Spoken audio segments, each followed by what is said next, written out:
कांदला में एक मर्तबा एक जमीन का टुकड़ा था। उस पर झगड़ा चल रहा था। मुसलमान कहता था ये हमारा है, हिंदू कहता था कि ये हमारा है। चुनाचे ये मुकदमा बन गया, अंग्रेज की अदालत में पहुंचा। जब मुकदमा आगे बढ़ा तो मुसलमान ने ऐलान कर दिया कि ये जमीन का टुकड़ा मुझे मिला तो मैं मस्जिद बनाऊंगा। हिंदू ने जब ये सुना तो उसने जिद में कह दिया कि ये टुकड़ा अगर हमें मिला तो हम इस पर मंदिर बनाऊंगा। अब बात दो इंसानों की इनफरादी थी, लेकिन इसमें रंग इज्तिमाई बन गया। हत्ता कि इधर मुसलमान जमा हो गए और उधर हिंदू इकट्ठे हो गए और मुकदमा एक खास नौइयत का बन गया। अब सारे शहर में कत्लो गारत हो सकती थी, खून खराबा हो सकता था। तो लोग भी बड़े हैरान थे कि नतीजा क्या निकलेगा। जज अंग्रेज था, वो भी परेशान था कि इसमें कोई सुलह सफाई का पहलू निकाले। ऐसा ना हो कि ये आग अगर जल गई तो इसका बुझाना मुश्किल हो जाएगा। जज ने मुकदमा सुनने के बजाय एक तजवीज़ पेश की कि क्या कोई ऐसी सूरत है कि आप लोग आपस में बातचीत के जरिए मसले का हल निकाल लें।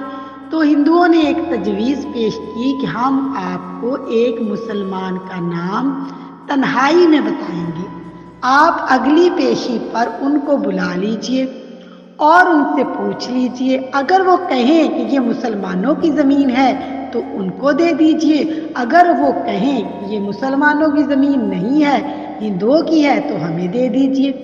जब जज ने दोनों फरीकों से पूछा तो दोनों इस बात पर राजी हो गए। मुसलमानों के दिल में ये बात थी कि मुसलमान होगा जो भी हुआ तो वो मस्जिद बनाने के लिए बात करेगा। चुनाचे अंग्रेज ने फैसला दे दिया और चंद दिनों की तारीख दे दी कि इस दिन आना और मैं इस बूढ़े को भी बुलवा लूंगा।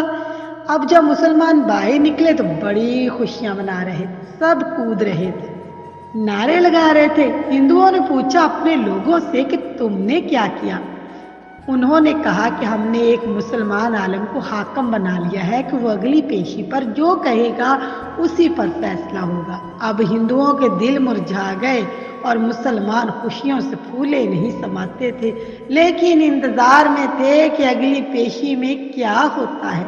चुनाचे हिंदुओं ने मुफ्ती इलाही बख्श कांधेलवी रहमतुल्लाह अलैह का नाम बताया कि जो शाह अब्दुल अजीज रहमतुल्लाह अलैह के शागिर्दों में से थे और अल्लाह ने उनको सच्ची सच्ची जिंदगी अता फरमाई थी। मुसलमानों ने देखा कि मुफ्ती साहब तशरीफ लाए हैं तो सोचने लगे कि मुफ्ती साहब तो मस्जिद की ज़रूर बात करेंगे। चुनाचे जब अंग्रेज जज ने पूछा कि बताइए मुफ्ती साहब, ये ज़मीन का टुकड़ा किसकी मलकियत है, उनको चूंकि हकीकत हाल का पता था, उन्होंने जवाब दिया ये ज़मीन का टुकड़ा तो हिंदू का है। अब जब उन्होंने कहा कि ये हिंदू का है तो अंग्रेज जज ने अगली बात पूछी कि क्या अब हिंदू लोग इसके ऊपर मंदिर तामीर कर सकते हैं। मुफ्ती साहब ने जवाब दिया जब मलकियत इनकी है तो जो चाहे करें, चाहे घर बनाएं, मंदिर बनाएं, ये उनका इख्तियार है। चुनाचे फैसला दे दिया गया कि ये ज़मीन हिंदू की है। मगर अंग्रेज जज ने फैसले में एक अजीब बात लिखी। फैसला करने के बाद लिखा कि आज इस मुकदमे में मुसलमान हार गए मगर इस्लाम जीत गया। जब अंग्रेज जज ने ये बात कही तो उस वक्त हिंदुओं ने कहा कि आपने तो फैसला दे दिया है, हमारी बात भी सुन ले। हम इसी वक्त कलमा पढ़कर मुसलमान होते हैं और आज ये ऐलान करते हैं कि अब हम अपने हाथों से यहाँ मस्जिद बनाएंगे। अक्ल कह रही थी झूठ बोलो कि मस्जिद बनेगी।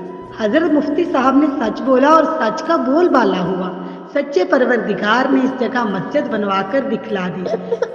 कई मर्तबा नजर आता है झूठ बोलना आसान रास्ता है और सच बोलना आसान रास्ता नहीं है, ये कांटों बड़ा रास्ता हुआ करता है। झूठे से अल्लाह ताला नफरत करते हैं, इंसान नफरत करते हैं, इंसान एतमाद खो बैठता है।